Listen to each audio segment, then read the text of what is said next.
Doctor Shashikantji तरंगे, नवनाथजी पडळकर, तानाजीराव थोरात, तेजस देवकाते, हनुमंताबा कोकाटे,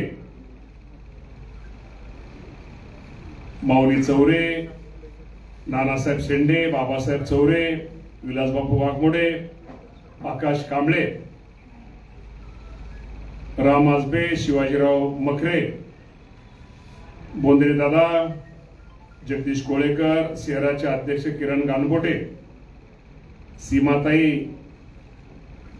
शीतलताई, प्रतापबाबा पाटील, नवनाथजी रुपनवर, दत्तामामा, वैभव. आता मी सगळ्यांची कुठं नावं राहिली तर मला माफ करा, कारण का सर्वच आमचे भजनदास पवार सर, सगळे उपस्थित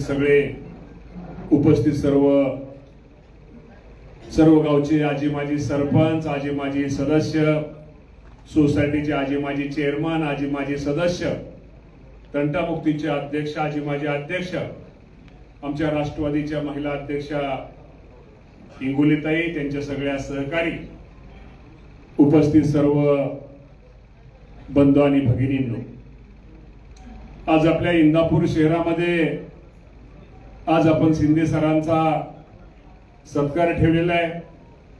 माझ्या अगोदर माऊली वाघमोडे असतील, डॉक्टरांनी, नानांनी शिंदे सरांच्या राजकीय कारकिर्दीची माहिती आपल्या सर्वांना सांगितलेली आहे. आणि खरं तर ही गोष्ट खरी आहे की जी माणसं खडतर परिस्थितीतनं वाटचाल करून मोठी होतात त्यांचं यश हे मोठं असतं. ज्या चौंडी गावामध्ये आज सरपंच पदापासून ते आज या राज्याचे सभापती पद, हे पद मिळणं इतकं ही सोपी गोष्ट नसती.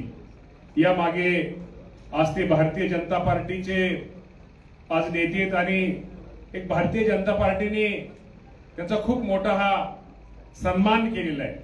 हे खूप मोठं पद हे नाना त्यांना तुम्ही पक्षाने दिलेलं आहे आणि सरांचा एक स्वभाव आहे, या पदाचा उपयोग हे ते निश्चित प्रकारे आपल्या मतदारसंघाबरोबर या राज्याच्या जनतेच्या अडचणी, त्या अडचणी सोडवण्यासाठी, या जनतेला न्याय देण्यासाठी शिंदे सर नक्की भविष्यामध्ये करतील.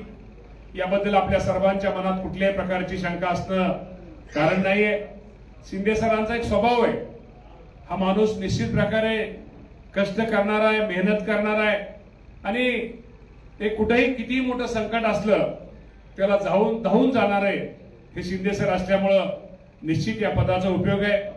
मगाशी नाना सांगत होते, जरी आम्ही आज मंत्री असलो, शेवटी सभापती हे पद हे सर्वोच्च असतं. तेव्हा सभापती कुठल्याही मंत्र्याला आदेश देऊ शकतात, कुठल्याही मंत्र्याला कुठलंही काम हे ते सांगू शकतात. तेव्हा निश्चित प्रकारे सरांच्या माध्यमातून या राज्यातल्या जनतेची जी कामं आहेत, जी राहिलेली कामं आहेत, जी महत्वाची कामं आहेत, ती भविष्यामध्ये निश्चित प्रकारे पूर्ण आपण करूया. आज आमचे इथं शहराचे अध्यक्ष किरण गानबोटे साहेब असतील. शिंदे सर, तुम्हाला मी एवढं सांगतो की आज हा कार्यक्रमाच्या निमित्तानं आज तुम्ही ज्या इंदापूर शहरामध्ये आलेला आहे, त्या इंदापूर शहर, पूर्वी इंदापूर शहर काय होतं, आज इंदापूर शहर काय आहे, आज इंदापूर शहरामध्ये किंवा आज तुम्ही मला वाटतं भिवनवरून आला किंवा भविष्यामध्ये आमचं इंदापूर शहर शिरसोडी पुलाचं काम, उजनीचे पुलाचं काम सुरू झालेलं आहे. या शहरामध्ये आता आज मी केला जवळजवळ 200 शहरापुरतं मी सांगतो, आज जवळ 150-200 कोटी रुपयाची कामं ही इंदापूर शहरामध्ये ही सुरू आहे. तर येणाऱ्या 6 महिन्यामध्ये इंदापूर शहर हे तुम्हाला खूप बदललेलं दिसेल. येणाऱ्या 2 वर्षाच्या मध्ये शिरसोडीचा पूल झाला तर हे इंदापूर शहर तुम्हाला यामध्ये खूप सुधारणा, खूप बदललेलं तुम्हाला दिसेल. कारण का इंदापूर शहराला पूर्वी एक कुठल्या तरी प्राण्याची उपमा दिली जायची आणि या शहराला वेगळ्या प्रकारचं संबोधलं जायचं. पण हे शहर हे बदलतंय आणि बदललेलं निश्चित प्रकारे बंधू नाही, काय जादूची कांडी नसते की शहर असं लगेच बदलतं. आपल्या युतीच्या काळात या राज्याचे मुख्यमंत्री देवेंद्र फडणवीस साहेब असतील, माजी मुख्यमंत्री एकनाथजी शिंदे साहेब असतील, उपमुख्यमंत्री अजितदादा पवार साहेब असतील, या सर्वांनी या शहरासाठी खूप काही गोष्टी केलेल्या आहेत. मी तर पाठीमागच्या भाषणात पण सांगितलं होतं की या शहरासाठी गिरीजी आज आपल्यामध्ये बापट साहेब नाहीये, कैलासवासी गिरीजी बापट साहेब असतील, चंद्रकांत दादा पाटील असतील, दादा असतील, जे जे पालकमंत्री झालेत त्या पालकमंत्र्यांनी आपल्या शहरासाठी खूप काही गोष्टी आपल्याला दिलेल्या आहेत. तेव्हा याचाही निश्चित प्रकारे आपण त्याचा फायदा या शहराच्या विकासासाठी घेतलेला आहे. शिंदे सर, मी तुम्हाला एवढंच सांगतो की तुम्ही सभापती आहात, आम्हाला कुठं काय अडचणी आल्या, आम्हाला कुठं काय वाटलं, शेवटी मंत्री म्हणून आम्ही तर आहोत, तर सभापती म्हणून तुम्हाला आमच्या तालुक्यासाठी काय काय देता येईल ते देण्याचा प्रयत्न आपण सर्वांनी आपल्या माध्यमातून निश्चित प्रकारे आम्हाला होईल, ही पण अपेक्षा आजच्या कार्यक्रमाच्या निमित्तानं आपण करतो. मगाशी नानांनी थोडं पाटील साहेब नाना मगाशी म्हणत होते तेजस, त्यामुळं नाना तेजस हा सगळ्यांचा आहे, तेजस हा सगळ्यांचा आहे. त्यामुळे त्याचा स्वभाव आहे की सगळ्यांना मदत करणं, सगळ्यांना सहकार्य करणं. जसं आमचं हनुमंतराव कोकाटे सगळ्यांचे, आमचे शिवाजीराव मकरे सगळ्यांचे, त्यामुळं तेजस पण हा सगळ्यांचा आहे. निश्चित प्रकारे भविष्यामध्ये शिंदे सरांना आज मला वाटतं लग्नाची थीत आहे. आपल्या सगळ्यांना थोडा जरी मुहूर्त अक्षर जरी टाकायला मिळाला नाही तर भेटायची आपल्याला सगळ्यांना सवय, त्यामुळे आपल्याला भेटायची असल्यामुळे मी अधिक न बोलता मी शिंदे सरांना त्यांच्या पुढील वाटचालीसाठी मी आणि शेवटी मगाशी कुणी ते सांगितलं, शेवटी खडतर अडचणीचा काळ, शिंदे सर मोठी माणसं समोर असतात, पण आता तुम्ही जास्त कुणी किती जरी मोठा असला काय इतकं जनता लय हुशार असते. त्यामुळे जनता ही दाखवून देते योग्य माणसाला योग्य ठिकाणी. जरी काही गोष्टी तुम्हाला अडचणी आल्या, तुम्हाला थोडा त्रास झाला, काय थोड्या मताने तुमचा जरी पराभव झाला असला तरी शेवटी पक्ष संघटना मी तुम्हाला मी सांगतो अजून ह्याच्यापेक्षा तुम्हाला अजून ठीक आहे सभापतीपेक्षा अजून इतर ठिकाणी तुम्ही जाऊन बसला असता, परंतु कदाचित तुम्हाला खडतर परिस्थितीवर तुम्ही कष्ट घेऊन खूप चांगल्यांना तुम्ही तिथं योग्य त्यांना त्यांची जागा दाखवून दिलेली आहे.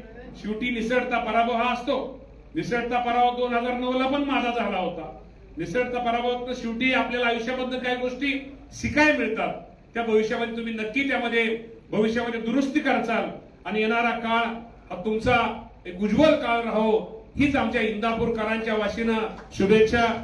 आणि खडतर शिंदे सर, आता तुम्हाला माझं तर खडतर काय सांगू, सकाळी एक असायचं तर संध्याकाळी दुसरीकडे असायचं, एक बोललेलं असं दुसऱ्या दिवशी तिसऱ्या दिवशी वेगळं असायचं. इतकं खडतर मला वाटतं कुणाच्या वाट्याला येऊ नये खडतर, पण जनता लय हुशार आहे इंदापूरची. खडतर गप्पा ठप्पा मारणाऱ्याला, भाषण जोरात बाहेर सारून भाषण करणाऱ्या माणसाला माहित आहे लोकांनी त्यांना त्यांची जागा ही दाखवून दिलेली आहे. त्यामुळे शिंदे सर लोक लय हुशार आहेत की हा असं गप्पा ठप्पा स्पीकरवर बोलणाऱ्या भाषणापेक्षा लोक देवकाने पडले थोडं जरा, त्यामुळं लोकांनी त्याला जागा दाखवत असतात. त्यामुळे मी शिंदे सर तुम्हाला भविष्यामध्ये तुमच्या हातून अजून चांगली कामं या राज्याची होत या अशा प्रकारच्या शुभेच्छा देतो आणि थांबतो. धन्यवाद. जय हिंद, जय महाराष्ट्र.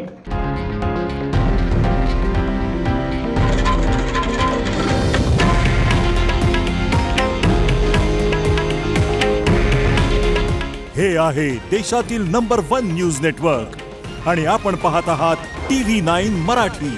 काळजी तुमची, हित महाराष्ट्राचं.